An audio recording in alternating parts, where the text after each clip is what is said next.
महाराष्ट्राच्या ग्रामीण भागात प्रेम, पैसा आणि फसवणुकीच्या जाळ्यात अडकलेल्या एका तरुणाच्या जीवघेण्या घटनेने संपूर्ण राज्य हादरलेलं आहे. बीड जिल्ह्यातील गेवराई तालुक्यातील लुक मसाला या गावचे माजी उपसरपंच गोविंद जगन्नाथ बर्गे, अंदाजे वय 34 वर्ष, यांनी मंगळवारी 9 सप्टेंबर रोजी सोलापूर जिल्ह्यातील बार्शी तालुक्यातील सासुरे गावात स्वतःच्या कारमध्ये पिस्तुलानं डोक्यात गोळी झाडून आत्महत्या केली.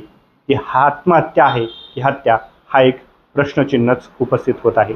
या घटनेमागे किंवा घटनेच्या मागे असलेली नर्तकी पूजा देवीदास खेडकर, वय वर्ष 21, हीच ती व्यक्ती आहे जिच्या प्रेमाच्या नादात गोविंद बर्गे यांनी लाखो रुपये उधळले, पण शेवटी धमक्या आणि ब्लॅकमेलिंगच्या जाळ्यात सापडून आपलं स्वतःचं जीवन संपवलं.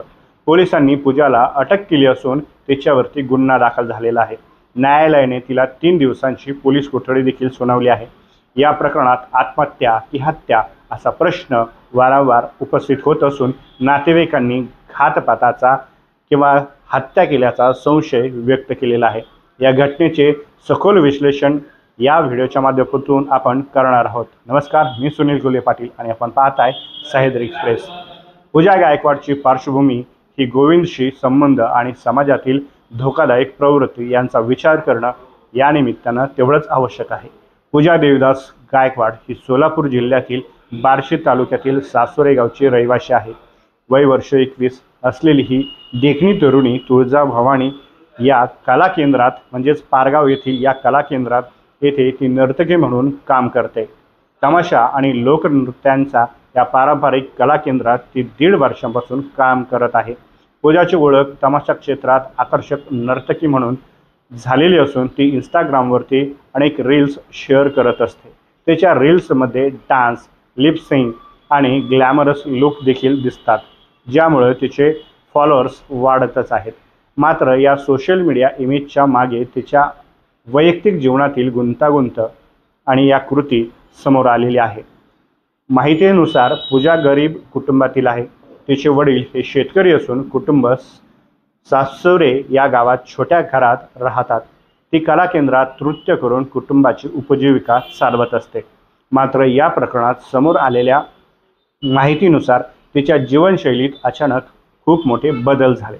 गोविंद बर्गे यांच्याशी संबंध सुरू झाल्यापासून तिने महागडे मोबाईल, सोन्याचे दागिने आणि जमीन यासारखे प्लॉट्स, घर अशी मिळवली असं म्हटलं जाते. तिच्या इंस्टाग्रामवरती शेअर केलेल्या रील्समध्ये ती सोन्याच्या अंगठ्या घालून महागड्या कपड्यांमध्ये दिसत आहे. विशेषतः एका आठवड्यापूर्वीचा या व्हायरल रील सध्या चर्चेत आहे.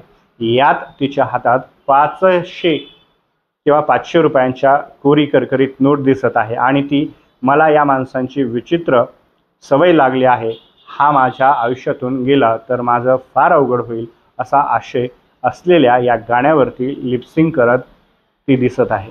हा व्हिडिओ गोविंदच्या मृत्यूशी अनेक अर्थी जोडला जात असून पोलीस याची चौकशी ही विविधांगी करत असून तो तपास आता सुरळीतपणे सुरू आहे. पूजानं या रील्समध्ये कोणाला उद्देशून बोलली याबाबत संशय व्यक्त केला जात आहे. गोविंद बर्गे हे विवाहित होते आणि त्यांना 2 मुले एक मुलगी इयत्ता 9वी आणि मुलगा इयत्ता 6वी अशी 2 मुलं देखील आहेत. ते लुक मसाला या गावचे माजी सरपंच असून शेती आणि स्थानिक राजकारणात ते सक्रिय होते. तमाशा आणि कला केंद्रांना भेट देण्याचा किंवा त्याचे तो छंद होता, एक ती आवड होती.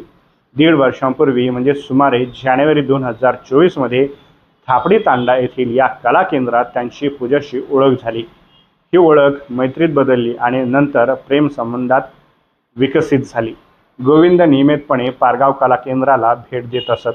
पूजाने त्यांच्या या नादाचा फायदा घेतला असं फिर्यादीत लक्ष्मण चव्हाण, जे गोविंदचे जवळचे नातेवाईक आहेत, त्यांनी यामध्ये त्यांच्या तक्रारीत असं नमूद केलं की प्रेमसंबंध घट्ट झाल्यावरती किंवा ते समोर आल्याच्यानंतर पूजाने गोविंदकडून आर्थिक मदत मागायला सुरुवात केली.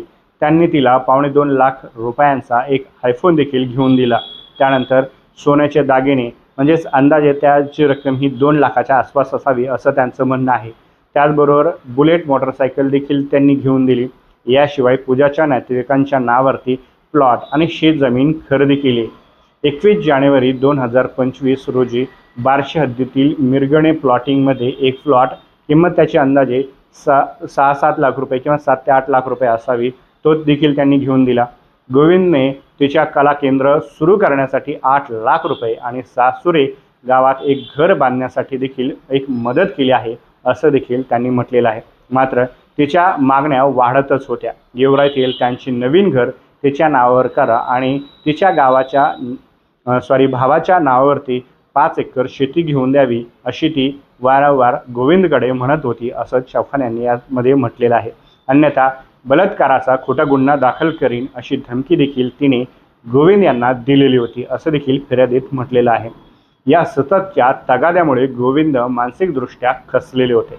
मित्र चंद्रकांत शिंदे यांना त्याने मी खूप निराश झालेलो आहे, असं देखील त्यांनी सांगितलेलं होतं, किंवा ही सगळी काही आपबीती आहे ती त्यांनी सांगितलेली होती। या मागील 5 ते 6 दिवसांपासून काही दिवसांपासून गोविंदचा मोबाईल हा बंद होता आणि तो तणावात दिसत होता किंवा होता, असं म्हटलं गेलं आहे। सोमवारी म्हणजेच 8 सप्टेंबर रोजी मध्यरात्री तो पूजाच्या सासुरे गावातील घरी गेला। तिथे काय घडलं याची माहिती अद्यापणे समोर आलेली नाही, पण दुसऱ्या दिवशी तिच्या घरापासून काही अंतरावरती कारमध्ये त्याचा मृतदेह आढळला। कार लॉक होती, बॅटरी उतरलेली होती। ड्रायव्हिंग सीटवर बसलेल्या गोविंदचा डोक्याचा उजवा भाग हा कानशिलातून गोळी लागलेली होती आणि डाव्या बाजूने ती बाहेर पडलेली होती। पोलिसांना प्राथमिकदृष्ट्या आत्महत्याही वाटते, पण नातेवाईकांनी घातपाताचा संशय यामध्ये उपस्थित केलेला आहे। गोविंदकडे कधीही पिस्तूल नव्हते, ते जाताना कुठेही काही घ्यायचे नाहीत, हा ब्लॅकमेलिंगचाच प्रकार आहे, असं ते म्हणतात। संविच्छेदन अहवालानंतरच या सगळ्या घटनेची किंवा या तपासाची दिशा ही योग्य प्रमाणात समोर येणार आहे किंवा तशी ठरणार आहे। वैराग पोलिसांकडून पूजाविरुद्ध आत्महत्येला प्रवृत्त केल्याप्रकरणी गुन्हा दाखल करण्यात आलेला आहे। तिला या प्रकरणात अटक देखील केलेली असून ती कोठडीत तिला पाठवण्यात आलेलं आहे। चौकशीत ती काय सांगते याकडे देखील सर्वांचं लक्षच आहे।